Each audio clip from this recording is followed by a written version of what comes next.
This is creating an isometric cube.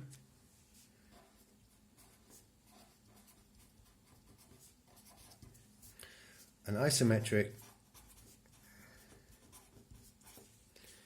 and perspective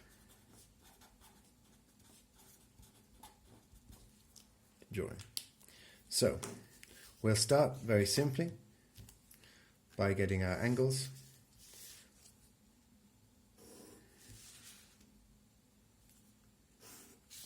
These are the axes, the X, Y, and Z axes for an isometric cube. They should be 30 degrees from the horizontal. The important thing is, even if they're not exactly 30 degrees, whatever they are is parallel to every other line. So each of these lines is parallel. You can use the width of the ruler for your first try.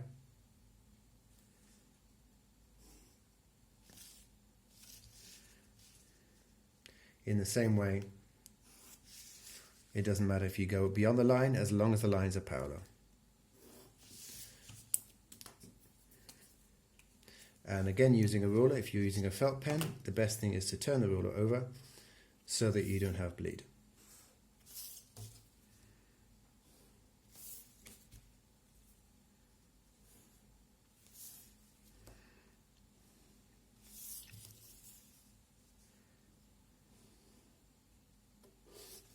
So I've drawn the isometric cube. Notice the small mistake there because I used the ruler. If I want to make the cube the other way up, I can even make the cube from the bottom by joining the center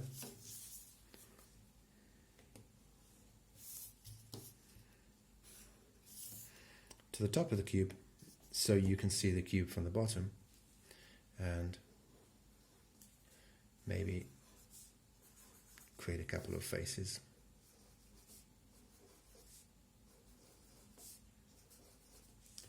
Make it like a die. So how do we do this in perspective?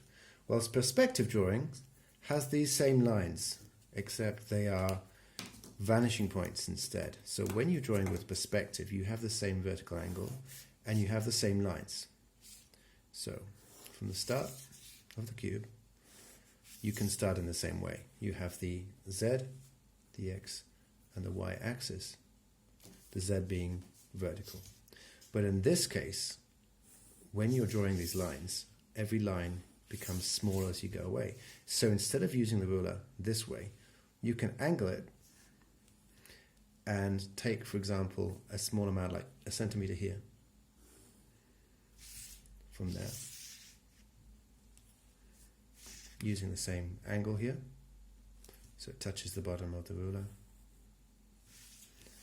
Okay. Notice that here we have created perspective.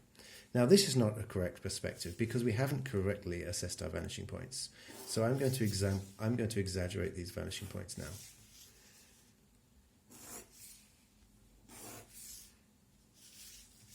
So all of these vanishing points disappearing into the same point.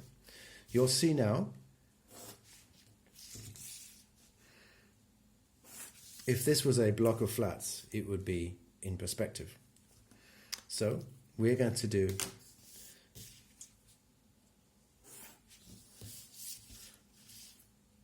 from this point here to this point there. We are going to do the same thing, but this time we're going to draw the cube in perspective. And I'll do in the outlines, trying to be careful not to create too much bleed. In exactly the same way.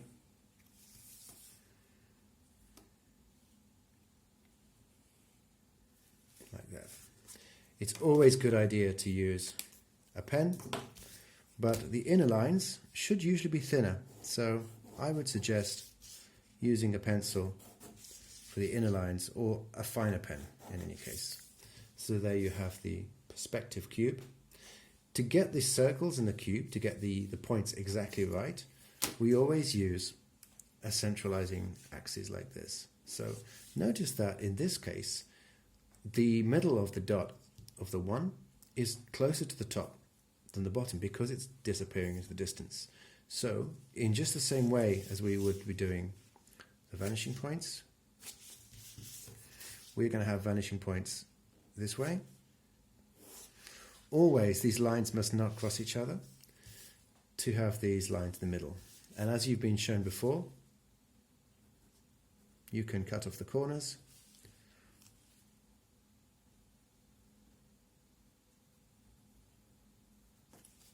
to create quite an accurate ellipse on the top of the cube. In the same way as you do on the side of the cube, except in this case, your vanishing points will go this way.